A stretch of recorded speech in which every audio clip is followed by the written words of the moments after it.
டெண்டர்களை முறைப்படுத்த தெரிஞ்ச அளவுக்கு அதோட ரேட்டை உயர்த்தி ஊழல் செய்ய தெரியாதுதான். பதவி உயர்வு வழங்கவும் பணி இடமாற்றம் கலந்தாய்வு நடத்தவும் தெரியுமே தவிர பதவி உயர்வுக்கும் பணியிட மாற்றத்திற்கும் பணம் பறிக்க தெரியாதுதான்.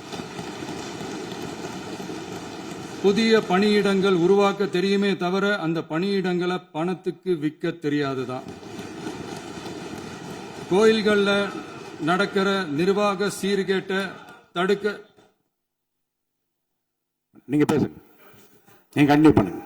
கோயில்கள்ல நடக்கிற நிர்வாக சீர்கேட்டை தடுக்க தெரியுமே தவிர கோயில் பணத்தை கொள்ளையடிக்க தெரியாதுதான்.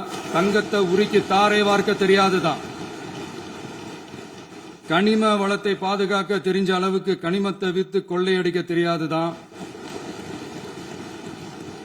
அரசு வருமானத்தை அரசு கஜானாவுக்கு மாத்த தெரிஞ்ச அளவுக்கு அந்த பணத்தை தனிப்பட்ட கஜானாவுக்கு மடை மாத்த தெரியாதுதான். போதை கலாச்சாரத்தை தடுக்க தெரிஞ்சவங்களுக்கு போதை கலாச்சாரத்தை வளர்க்க தெரியாதுதான். நம்ம குடும்பத்தில் இருக்கிற பாட்டி, அம்மா, அக்கா, தங்கச்சி, குழந்தைங்களை, பெண்களை மதிக்க தெரிஞ்சவங்களுக்கு ஓசி பஸ், 1000 ரூபாய் கேஸ், இப்படியெல்லாம் பேச தெரியாதுதான். எங்க உறுப்பினர்களுக்கும் அமைச்சர்களுக்கும் மக்கள் சேவை தெரிந்த அளவிற்கு சுயநல தேவையை செஞ்சிக்க தெரியாதுதான். அதனாலதான் சொல்றோம், எங்களை பார்த்து எதுவும் தெரியாதுன்னு சொல்றவங்களுக்கு சொல்றோம், இதெல்லாம் எங்களுக்கு தெரியாதுதான். உங்களை மாதிரி முறைகேடுகளை செய்யறத நாங்க தெரிஞ்சுக்கவும் போறதில்ல, தெரிஞ்சுக்கவும் ஆசைப்படல. அத கடைசி வரைக்கும் எங்களுக்கு தெரியாமலே இருந்துட்டு போகட்டும்.